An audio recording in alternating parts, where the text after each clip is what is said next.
So this conversation will really build on, have we lost? Oh, it's here.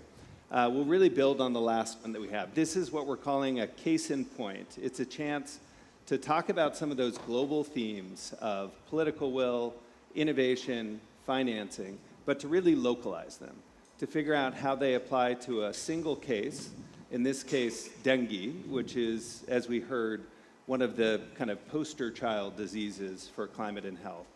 And then how it applies to Brazil in particular. And so this may be the only panel that could happen entirely in Portuguese if it weren't for me. So apologies again for my limited Portuguese. But we have a world-class panel that is deeply rooted here in Brazil. So really looking forward to this conversation.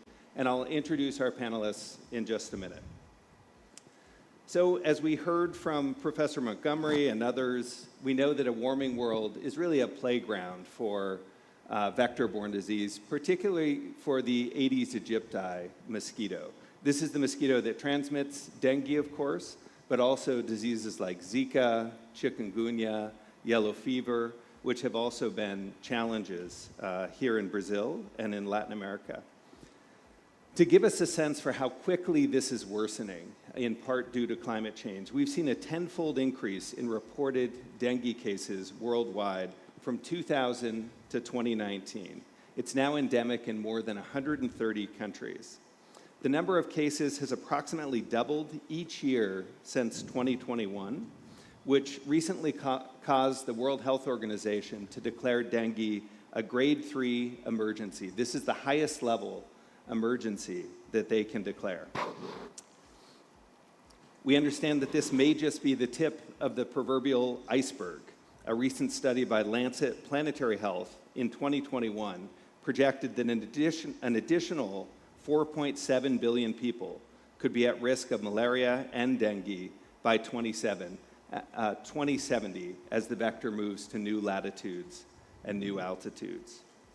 Brazil, of course, represents the majority of dengue cases in Latin America. It has one of the biggest dengue burdens worldwide.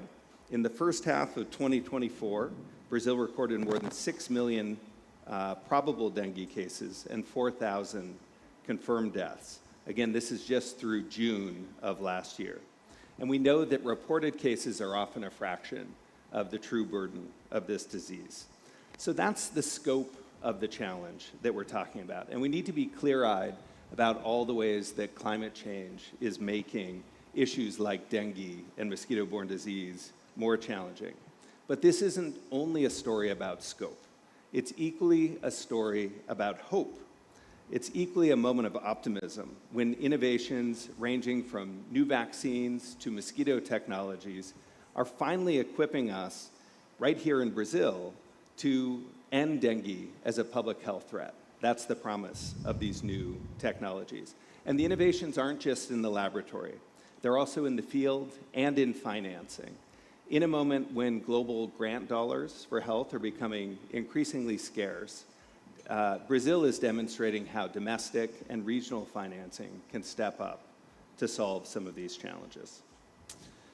So as I said, we have a terrific panel, and I'll introduce them briefly.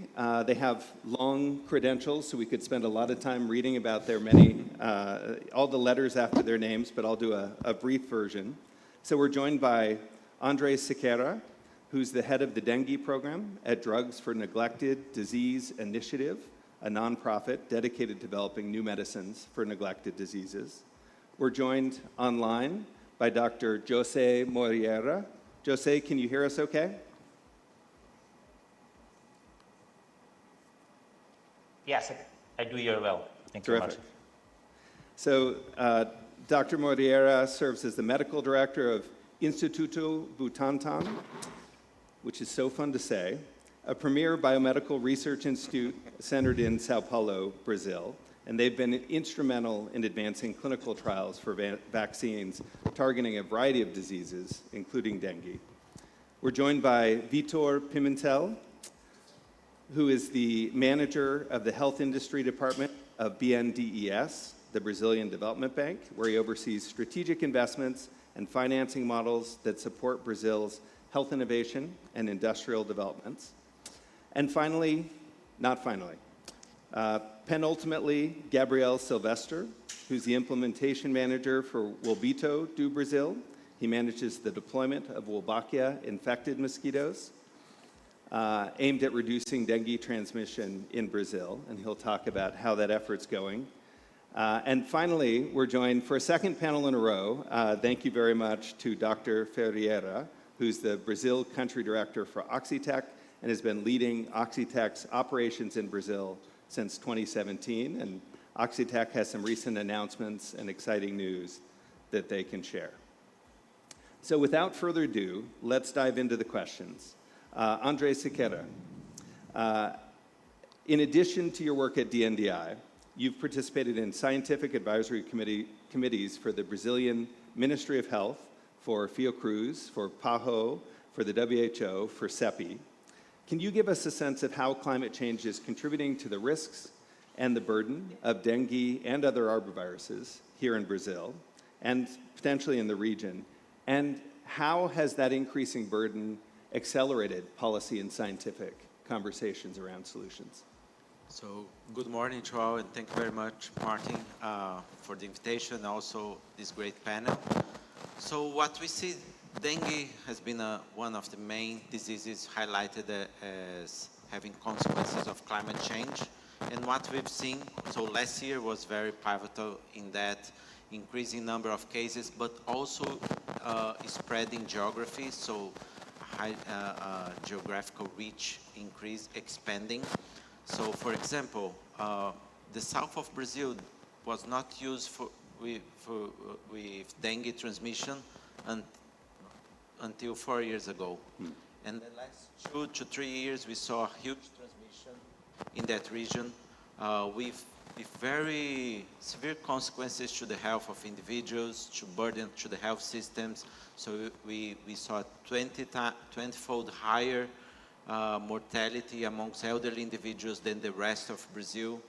And this could highlight and showcase what can happen in other areas of the world where dengue and arboviral infections are also expanding transmission. So places where health systems are not prepared to the surge of cases, where there is a higher proportion of elderly individuals which are more vulnerable to the consequences of these infections. And we have to bear in mind, as a physician, I've been through many epidemics of both dengue, chikungunya, and Zika, and how damaging they can be, and diseases for which we don't have any treatment. So we rely on good organization of the health systems, the health professionals to be prepared. A lot of the management is based on painkillers and fluid administration that for the elderly individuals is not that straightforward. It can have, people can have lung edema and other complications, not as simple to give. So this, I think, it's something we focus a lot on transmission, and preventive measures are key. So both vector control and vaccines, and we have been having good progress on that. But for the health system, for the individuals who are affected, and unfortunately, we are likely to have more epidemics, more outbreaks in the following years. Despite these advances, we need also to be prepared to deal with these cases. Yeah. And of course, dengue being an urban disease, it doesn't just affect remote rural population. It really disrupts the center of economic life, social life in the city centers. Dr. José Moreira, I'd like to turn to you. As we've talked about, until recently, we've had very few tools to combat dengue. No vaccines to prevent it, no therapies to treat it, as we just heard, really only classic vector control, spraying larvicide. But that's changing really quickly. And one of the most exciting innovations is the creation of vaccines to prevent dengue. We know that in 2023, Brazil actually became the first country to integrate Takeda's Qdenga vaccine into its public health system, ordering 6.5 million doses. And now that commitment has gone to a whole new level here in Brazil. Earlier this year, Brazil announced plans to produce 60 million doses annually of a new homegrown vaccine from Instituto Butantan. which showed in phase 3 trials nearly 80% protection 2 years after the vaccine was administered. So really terrific results. Dr. Moreira, please tell us about the decision to develop a dengue vaccine here in Brazil for Brazil. What are some of the challenges you faced around clinical trials, particularly for a public sector-led product? And what are your plans for production and deployment of the vaccine? Great, Martin. So thank you for the opportunity to be and participate here in this excellent panel to discuss one of the most interesting diseases in the world, such as dengue. So before I make a deep dive and try to address those questions put by Martin to me, so I would like to put in context what is Butantan, what is this secular public health institution in Brazil, and impact locally and regionally. So for those of you that are not very familiar with Butantan, so Butantan is really a leading biomedical research institution in Latam. Butantan has over under 20 years of history in terms of development vaccines and immunobiologicals, and affordability and equity is really at the center of our pillars. So with Butantan DV, our goal is not only to address a major public health threat, such as dengue, but also to strengthening Brazil industrial health complex. We do know that right now, in contemporary times, we are facing significant global supply chains barriers, erosions, imminent global trade wars. So the possibility of having this sustainable manufacturing, local production, and turn Brazil like sustainable and independent of other external stakeholders is really a good thing. Addressing your point, Martin, in why Butantan DV in Brazil and why now, as you know, so the clinical development program for any dengue vaccine is really a long one. We are talking about more than 20 years or so. And at the time, the Butantan leadership decided to adopt the development of this program, not only for scientific and social responsibility, but also for put a long-term strategic vision, as I said before. So invest in strengthening Brazil local investment. So in terms of protectionism, supply insecurity, regional autonomy is not desirable. It's really a necessity. So it's a must for all LMIC players. So as Andrew Siqueira has pointed out before, so dengue is really a major public health threat in the region. In terms of clinical trial challenge of running such trials using a public health perspective, so we did face a couple of challenges. I could name a couple of them, but probably I'm going to focus in 2 or 3 of them. So number one, we have scientific challenge. So up to this point in time, for dengue, we don't have a correlate of protection, so a validated correlate of protection. And the problem is you have to adopt in using a clinical efficacy endpoint instead of immune endpoint, such as we use for influenza vaccines, rabies, diphtheria, pertussis, and so on. So these puts the trial really complex and really long. So we have to recruit in the region of 20,000 plus participants. So it's really huge. And besides that, we have to follow for at least 5 years to ensure the safety, efficacy, and immune protection that regulators want to evaluate. So this is the scientific barriers. Second barrier that's also so important is the financing mechanism. So Butantan is a state-sponsored institution. We don't have other stakeholders other than the São Paulo Health Department. So we do have to engage very closely with HemoAge and the BNDES, so the Development Brazilian Bank. We were lucky enough to secure sufficient funding to invest in the development of Butantan dengue vaccine here in Brazil. In terms of the regulatory barriers, so Brazil is actually evolving and really aligning in terms of the global health regulatory agenda. So in last November 2024, both chambers of Congress has approved a new clinical research law that optimized the regulatory process in order to streamline the vaccine and other products in the market. So this law allowed more autonomy for the ethical review boards at state level, and also mandates that Anvisa, the Brazilian National Regulatory Agency, have a 90-day time period to expedite the review of clinical dossier. So putting together all those factors puts Brazil well positioned to attract local international R&D investment. Also, there are also operation and logistical challenge, as you guys may know. So we are talking about really huge trial. We try to put diversity in the equation. So we are talking about more than 20 clinical trial sites across the 5 Brazilian microregions. So you can imagine how you can deliver the vaccines in aligning the clinical trial protocol for all those clinical investigators across the country. In terms of the supply, Butantan is ready at that point to supply 100 million doses annually.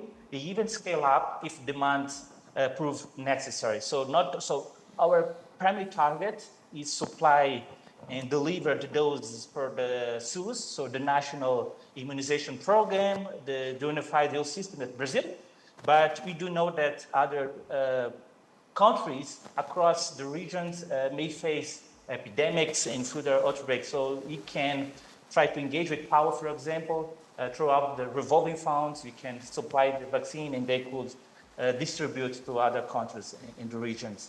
And just to finalize, Butantan is trying to integrate arbovirus vaccination strategies in the National Immunization Program. So we have made a partnership with Valneva to develop a chikungunya vaccine.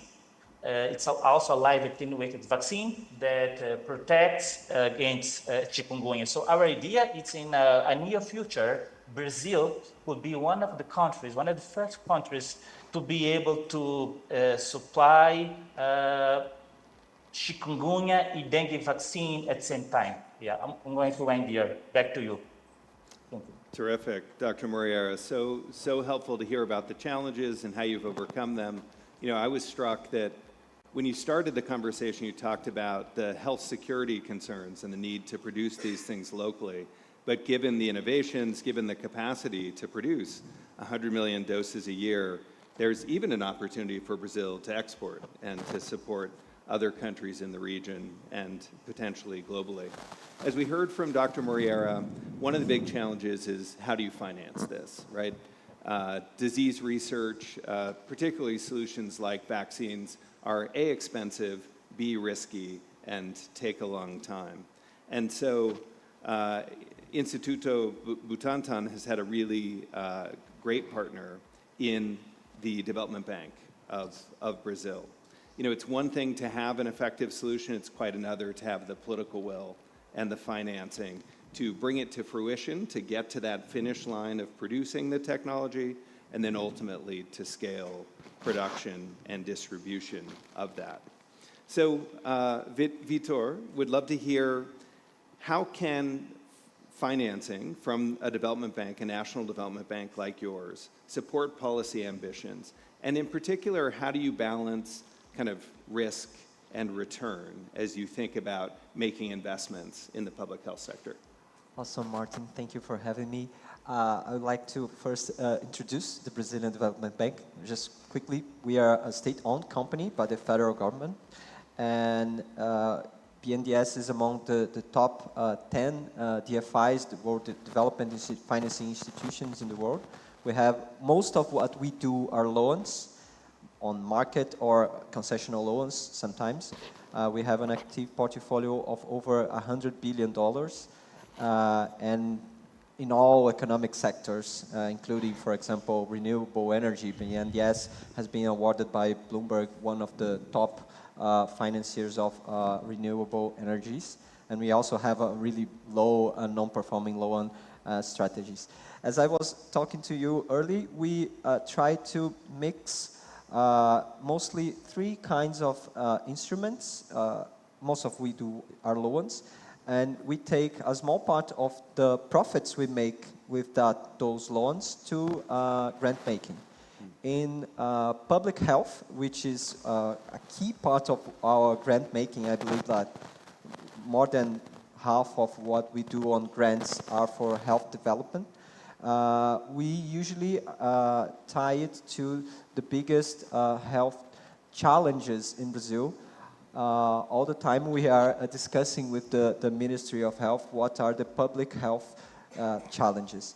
And back in 2008, probably the dengue vaccine was that Instituto Butantan proposed was a really interesting project that we financed with grants. It was in phase 1 clinical trials.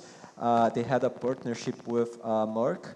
And the initial steps of that vaccine also had grants from the NIH.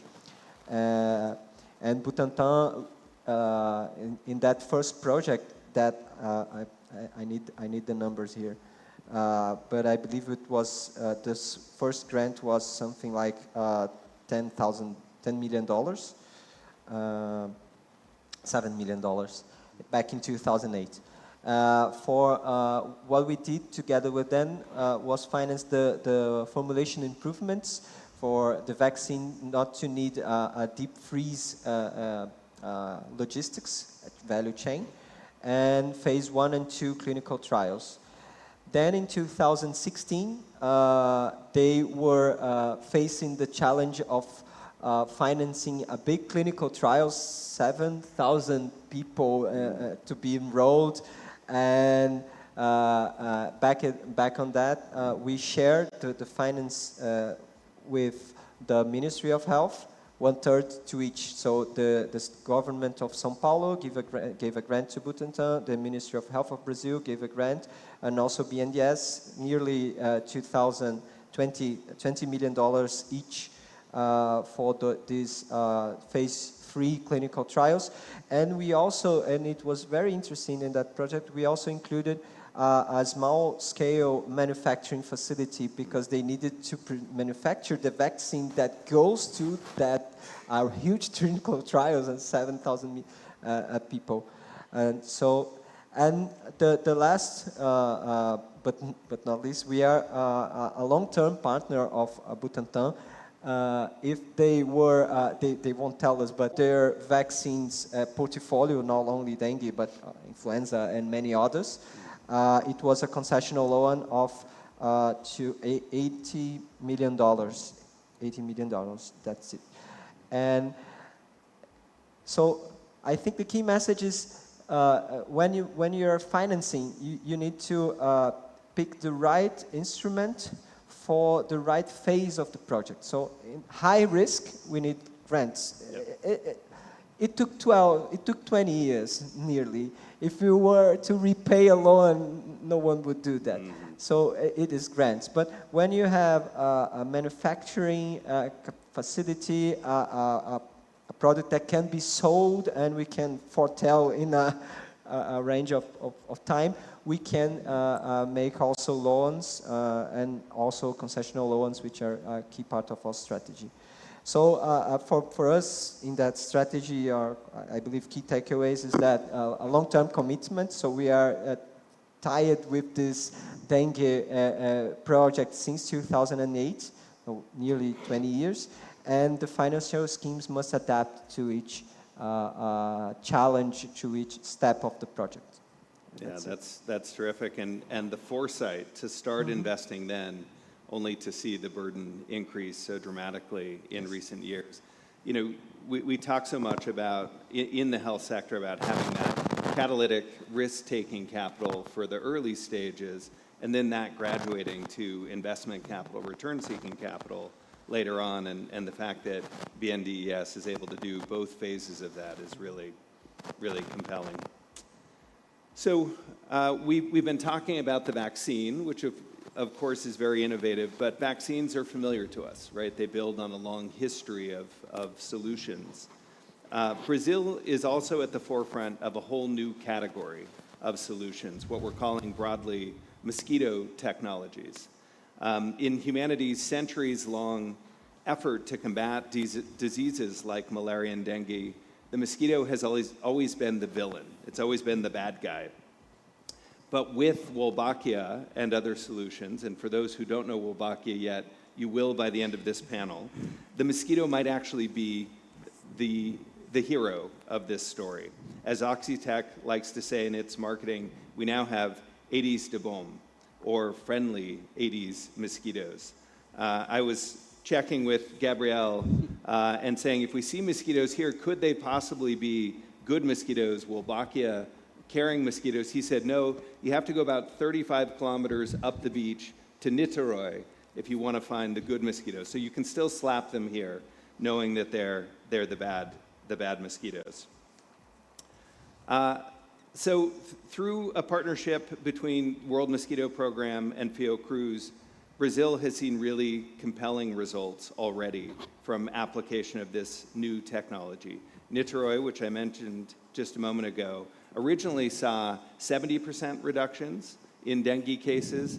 I hope I'm not spilling the beans, but there's a paper that's under review showing as much as 95% reductions as the Wolbachia has really taken root in that city. And now Brazil has announced really ambitious plans to expand the use of Wolbachia from 3 cities to 40 cities here in Brazil.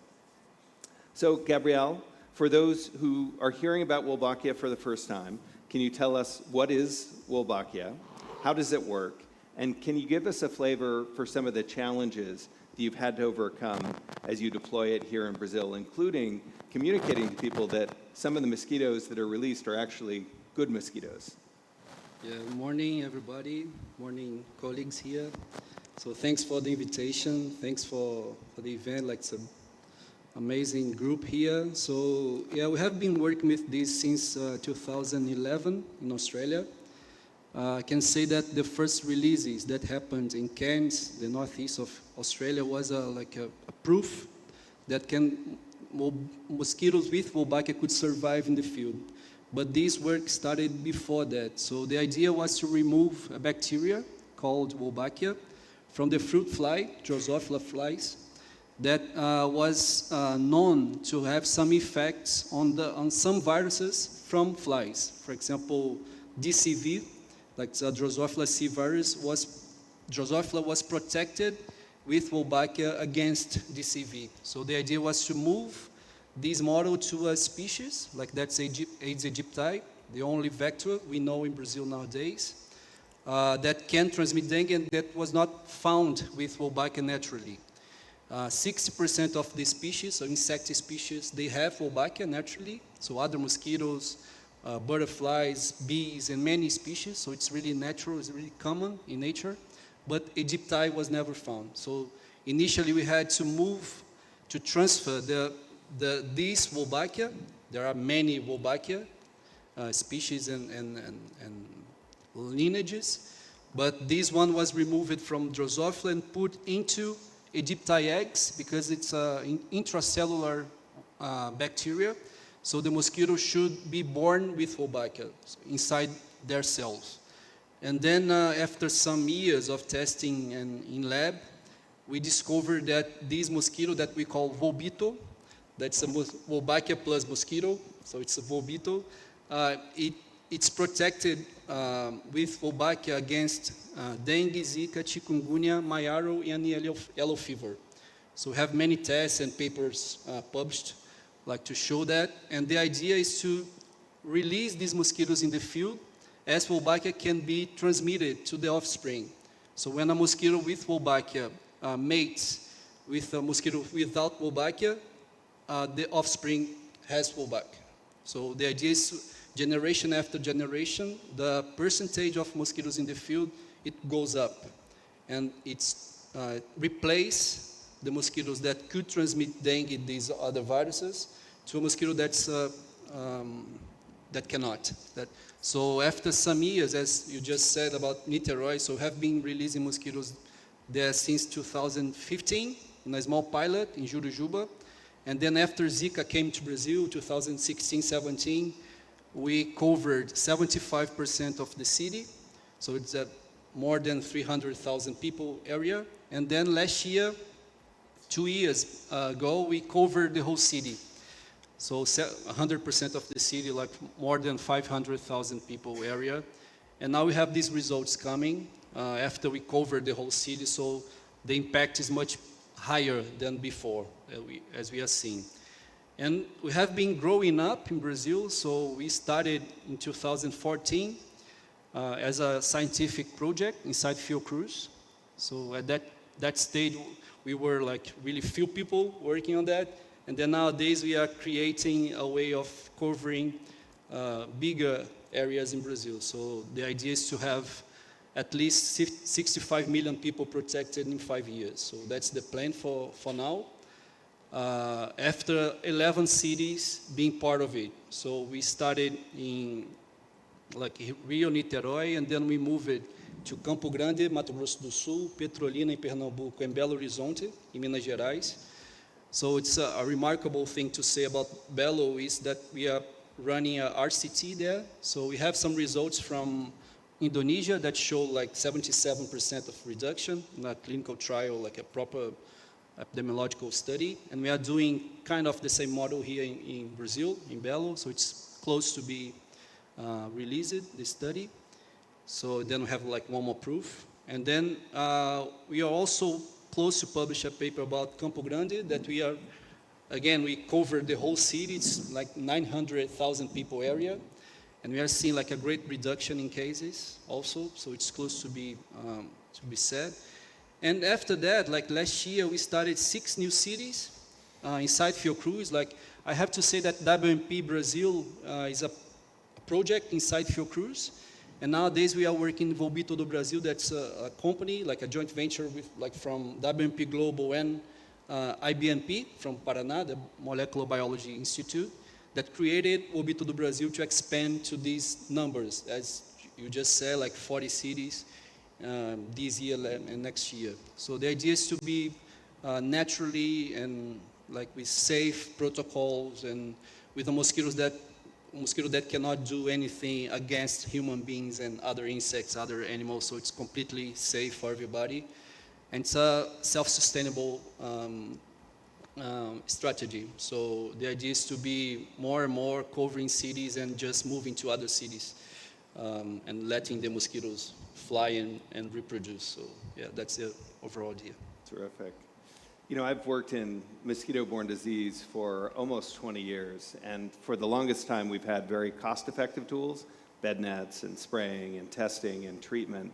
This is really the tip of the spear of an entirely new class of technologies, and I'm increasingly convinced that mosquito technologies are how we're going to solve dengue. It's how, as we've already heard, the same Wolbachia bacteria works for Zika, chikungunya, yellow fever, so it's a quadruple threat against many of the same diseases. But ultimately, I think a lot of the lessons and innovations that we're seeing in dengue can ultimately be applied to technologies for malaria, as we heard about from Helen in our last panel. Natalia, thank you for joining for a second panel. We wanted to give you some breathing room before you had to jump in again. You, of course, work for Oxitec, which is the world's largest producer of insect solutions for both health and agriculture. So you're working across a range of issue areas and geographies. We know earlier this year, the Gates Foundation announced a commitment of support to Oxitec to help innovate and scale the Wolbachia technology. And just last week, Oxitec announced that it's breaking ground on what could be the world's largest Wolbachia mosquito production factory in Brazil, which could supply both locally, regionally, internationally. I understand the factory will have capacity to protect 100 million people annually across geographies. So as you think about going from all of the work and trials that have happened to date as you think about this as more of a product and production at scale? What are some of the innovations that Oxitec is pursuing to scale Wolbachia? Yes, so first of all, I have to say that we have to pay tribute to everyone that came before us developing this technology in the past decade that was really important as a proof of concept. And now we are ready to scale. And Oxitec is really well positioned with a diversified platform with 2 solutions for dengue. We know that even in Wolbachia implementations, you have to suppress first before you replace. So we have 2 products that do exactly that. In relation to Wolbachia, I think we're leveraging everything that we learned from the Friendly Aedes product. So we already had a factory in Campinas, and this factory is now being prepared to start producing, hopefully in the 2nd semester. We have submitted a dossier to Anvisa for registration of the product with several letters of support from many municipalities in Brazil that are saying we need more of this product and we trust Oxitec to do so. I think one of the innovations that we are bringing is what I mentioned briefly in the previous panel, which is having a centralized factory. And we are deploying Wolbachia based on eggs. And eggs are really stable, different than adult mosquitoes that you cannot transport long distances. Eggs you can just pack and ship wherever you need. We are already doing that for Friendly Aedes, and we will do the same for Wolbachia. With that, you save a lot of money. You don't have to build new factories everywhere, and you save time as well. So yes, we will be ready to protect up to 100 million people annually by the end of the year. Money and time, of course. I heard applause in the crowd. Money and time, of course, are how we get to scale. And one of the things that I have so appreciated about where the Wolbachia conversation has gone recently is the ambition to scale. You know, it's taken about 15 years to protect the first 14 million people with Wolbachia worldwide. And that's because it took a long time to prove this technology, to get those robust studies, to give everyone confidence that this can work. Now we're talking about going from millions to billions. How in the next 8 to 10 years can we protect 1 billion people worldwide from dengue, which begins to address the scale of the burden that we talked about at the beginning of this. And for those who haven't seen it, there's a Oxitec stand in the hall. You can see these kind of boxes with the eggs in the middle. It's pretty cool. So I want to open it up to conversation with the group and a few questions for all of you. So we'll just allow whomever's inspired to answer these. We know that our hosts for COP30, the Brazilian government, is prioritizing equity and access, particularly getting solutions to serve indigenous and remote populations, which of course are often disproportionately affected by the effects of climate change. What are some of the ways that the solutions you've talked about can reach into those indigenous and rural communities? So I think that's a really good point, not only for Brazil, but for affected countries. So, for example, DNDi has partnered with organizations from endemic countries in a South-South collaboration and formed the Dengue Alliance, which focus on developing treatment solutions against dengue, both for antivirals and host-directed therapy. So this involves members from governments, academics and industrial partners as well to come with solutions that can be sustainable and reach the ones who need it the most. And I think we have to look creatively to these solutions. For example, the G20 last year agreed with funding the Coalition for Local Innovation and Production that is focused on producing and forging these solutions for health priorities. So I think this is an important point. And to reach the ones who need, it's essential to have community engagement and participation of the ones affected. So hearing what are the perspectives from the field, from people who are suffering those conditions is quite important. We know that it was an important element for Wolbachia, right, Gabriel, on understanding we should keep these mosquitoes and not kill them.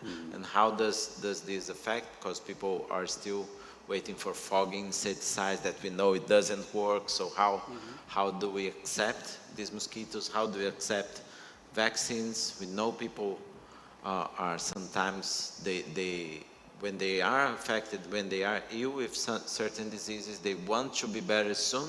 So giving treatments is also important. So we need to have this integrated approach and understanding that the combination of solutions will be different in each situation. So it's not one size fits all, but adapting and customizing to each scenario, which will be very diverse worldwide. Gabriel? Yeah, just moving like something that you just said, like we are use it to kill mosquitoes, and then some people come and release mosquitoes. So when you go to fresh places where they have never heard about Wolbachia, we have like a protocol with like the Ministry of Health and everybody. We call it a public acceptance model. So we spend like 3 or 4 months before releasing mosquitoes, just going to the communities and talking about everything: diseases, dengue, mosquitoes, and Wolbachia in the end. So the idea is to talk about everything that's available for treatment and like control. Brazil is really big. We have to have like every single effort against these diseases that causes so many problems, like all around, and people suffer, people die from that. So the idea is to do everything that we can.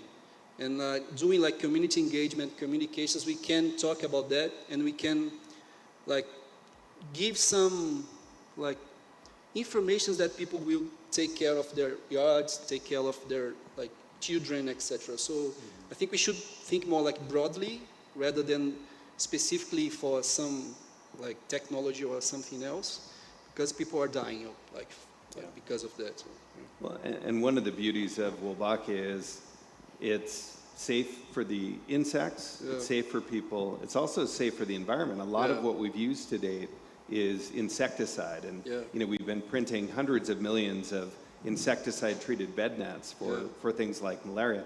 They've been really effective from a health standpoint, but this is so elegant in that it's neutral or even beneficial in the environment. yeah. And I have to say that communities normally are proud of participating in those projects.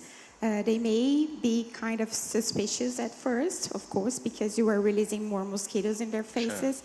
But then after a few weeks, you develop a trusting relationship, and they are inviting you for their weekly barbecue. So it's really, it's the part that I like the most, this engagement with the community. That's great. So we've talked about how the COP30 priorities can help to extend access of these innovations. Let's click out and talk about COP30 and what needs to happen from a policy standpoint, from a financing standpoint, to enable the success of these technologies. If you could pick one or two things that you hope happen at COP30 this year in terms of global priorities that will enable your success, what would those be? And Dr. Moreira, we want to make sure you can come in as well. Actually, if I may jump in. So I think COP30 is really a watershedding moment for Brazil in Latin America in a way that it shows how climate and healthcare are really interconnected. So dengue is a climate-sensitive disease, and we hope that with COP30, we can really secure the necessary funding and commitments from the global players to secure the financing climate adaptive technology that we need right now, including vaccine technology, Wolbito technology, vector control, surveillance network, and support development of local manufacturing and vaccines and antivirals and so on. So I think COP30, it's a chance to position Brazil not just as a recipient of solution, but as a generator of them. So we are showing that Global South has a really strong voice. It can position itself as a key player to mitigate the effects of climate change, especially this interconnection of climate change and health. So climate change is not only an environmental issue, climate change is a health issue. Yeah. Definitely. Vitor. I would like to pick up from this point because what we've seen here in this panel, we have dengue vaccines. We all remember that we get off a pandemic through science and health innovation, the COVID vaccines. The Wolbachia case is fascinating. So the health innovation system and the public health is a really robust system globally, and if you put money on it and time, it will respond to you with the solutions is needed. So what I truly believe, not only for COP, but for the climate and health connection, is that we need to reinforce our core beliefs on public health innovation solutions, and that the money that goes to climate change, and of course it must go there, must also start to think that health and public health innovation systems are a part of the solution, or not a part of the problem. So Yeah. I truly believe that. And we'll talk a lot more about financing on Thursday. We have a full day dedicated to financing. But we saw at COP29 a tripling of the world's commitment to support low and middle income countries, and particularly their adaptation goals. And so it's exciting to think about potential growth in financing, but that's only going to be realized if we have really compelling solutions, if we have a pipeline that's robust and ready to go. And I think we've talked about two examples here of really compelling innovations that can benefit not only Brazil, but neighbors and the rest of the world. So final question here in our last 5 minutes. What are the lessons from innovating to combat dengue that you think could benefit other climate-sensitive disease in Brazil or beyond?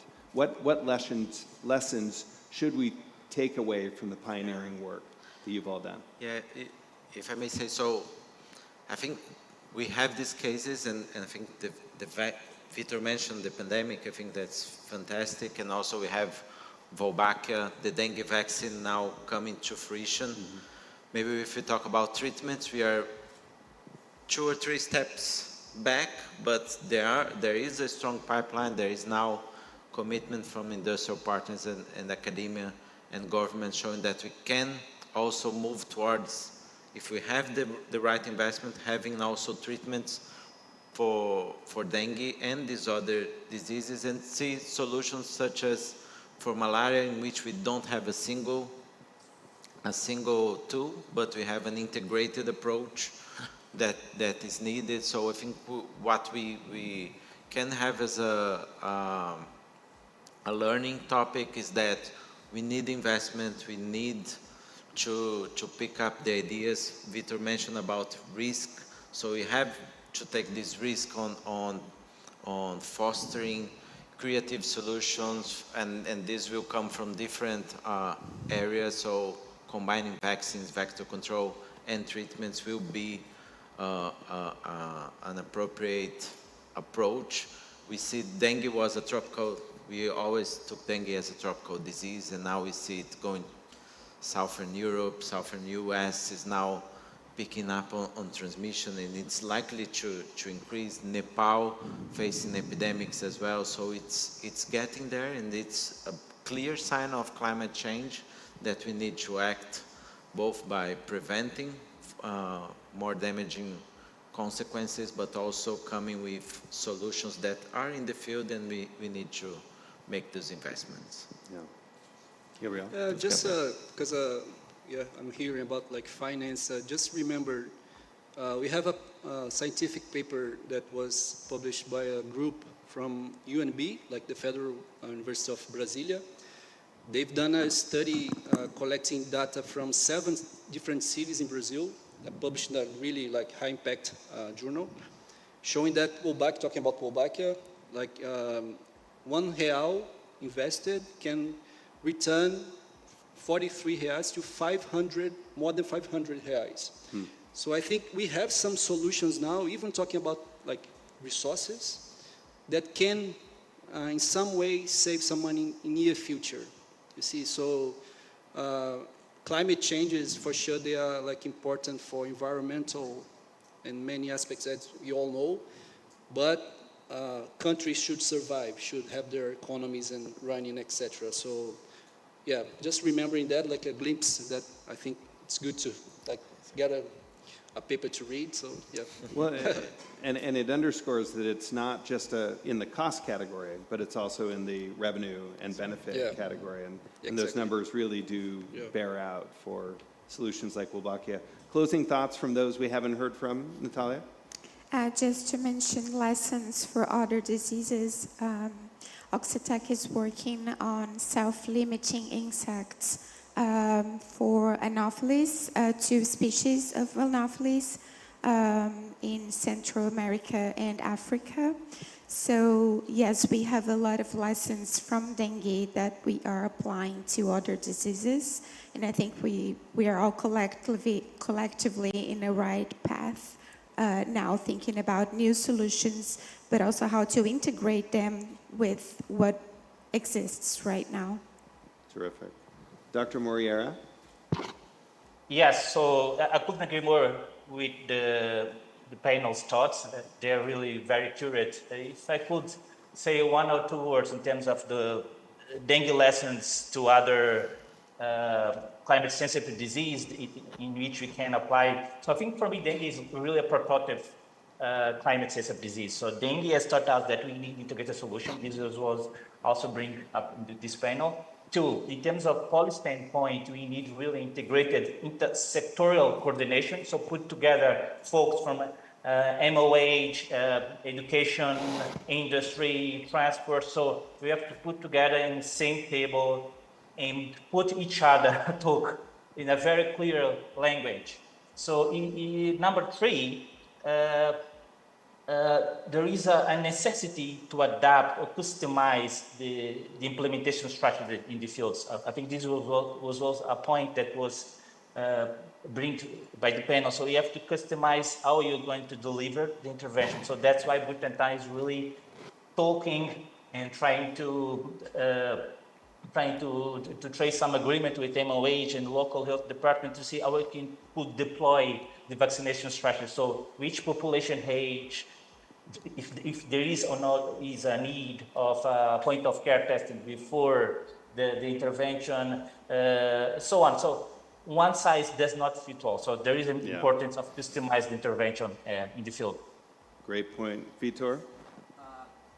Backstage, you asked me, have you considered Wolbito and Wolbachia investments? Of course we did. We were together with the DNDi back in 2015 studying the grants. We actually approved the grant, but then the Ministry of Health took the part of the grant. So they said, we will take part of it. And also, I believe there is an additional challenge for us financiers is that how the project is structured. So Wolbito back in 2022, when they came to us, we saw them as a startup. So as a startup, loans are not the right financial schemes. And back at the time, we have no instrument to fund them as that specific arrangement. And we've seen a lot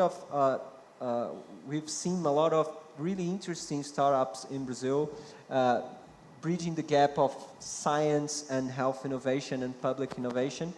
And just yesterday, we launched together with Butantan and FINEP, which is another innovation finance institution in Brazil, a venture capital fund to fund deep tech startups that are tied, and that's why Butantan is with us, that we want that the startups have this public health perspective also on the business model. So the financial schemes must vary and not always obvious depending on the structure. So we truly believe that when Wolbito takes off, we can give them loans, export credits, and so on. So we are really hoping for that time to Can come. I have 6 months for that? You heard it here. Yes. Let me just end quickly by saying, we started with the scope of this problem and how quickly it's worsening, but we've really ended on hope and solutions. And please join me in thanking our panelists for all their hard work and for joining us today. Thanks. Great job. Yeah.